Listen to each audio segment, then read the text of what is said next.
I really feel like I'm in a flow with doing these videos, but I think it's just because I'm trying to procrastinate from studying. But my hair has been looking amazing today. Like I've gotten a blowout or something, but it's just a blessing to have naturally nice hair. Especially after recovery, like when I had my ED, my hair fell out so much because when I was younger I had a lot of hair, and then I still had thick hair or like normal hair during my ED, but it got less and less. So I'm really glad that my natural hair is coming back.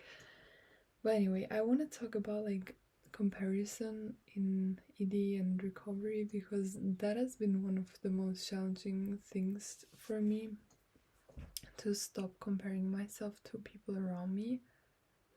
I literally compare myself to every single person that I knew. Like, if whenever someone told me, like, oh, this morning I did a workout, or this morning I went on a walk, and I would be like in my head trying to figure out if they in total burned less or more calories, and if they ate less or more. Like, I would then sneakily ask, oh, okay, and what did you have for breakfast?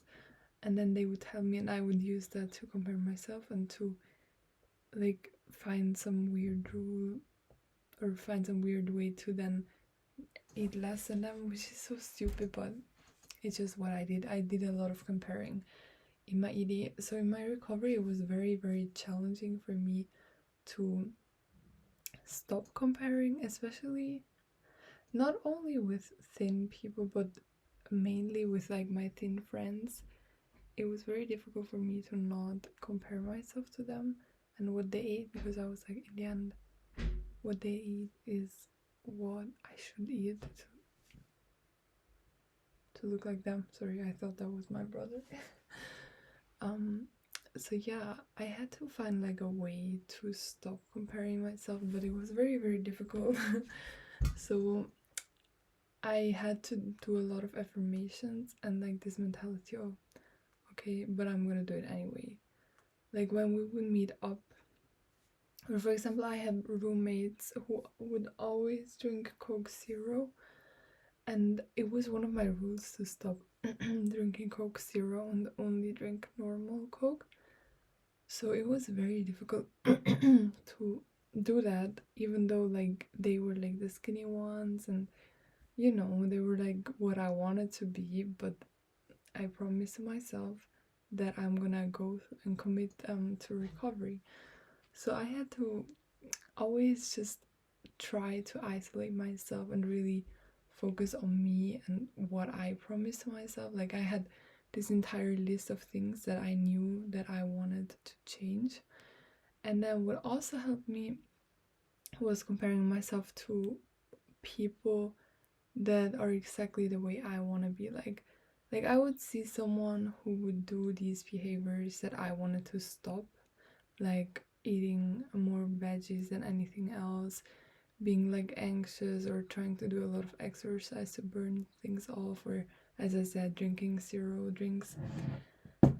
And then I had also friends that were naturally very skinny, or for example my cousins, they were like that, and they still like they drink soft drinks, they eat whatever they want, they don't care.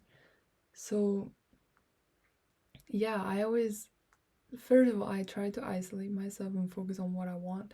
And then I would always reassure myself with the people that I knew that were super skinny. I know that's also weird, but that's what helped me. Like, I would over and over tell myself, like, girl, there's people that look normal and they do these normal things. So you can too. Or like, even when I was a child, I would constantly do the everything that I do now again, but that I was scared of. So I would try to focus as little as possible on people that did these behaviors that I wanted to stop. And I was very lucky because here in my country there's a lot of people that drink zero drinks. I don't know why, especially in my school, in my uni. everyone drinks zero drinks and it freaks me out, or it freaked me out. Now I don't really care anymore, but for some time I really had an issue with it because I don't know, I felt so bad when I drank like a normal sugary drink when everyone else wasn't. But I was on exchange in France, and there everyone drank like their lunch. The uni students, they went to a bakery, they got a sandwich, a pastry, and a soda, or a sandwich, fries, and a soda, and they never chose the Coke Zero one. So it was really helpful for me to like see people that actually have a normal relationship to food, that are not scared of sugar or calories or whatever it is, and yeah, then just follow that. Where now where I work like 2 nights a week at a pizza shop. I mention it always, but yeah, there everyone always drinks soda, and I also do. And if everyone would drink only Coke Zero, I would feel so out of place. So it is so important to be like in a social context where you don't feel abnormal for doing things that are not abnormal. And yeah, that's what one, like, if you don't have that like if you don't have people that are really careless around food, then you have to kind of isolate your thoughts from your surroundings, which is very difficult. So I would really recommend joining people that don't give a fuck, but it's not always possible. I noticed when I came back to my family, my brother doesn't care, but my mom, she cares a lot about like the health of foods and not eating too much and stuff, and it had such an impact on me. It was crazy. So living alone for a year or for 8 months really helped me to kind of like really be in another context and find that there's people that do all of these things that I was scared of on a regular normal basis, you know. So these are kind of like my thoughts,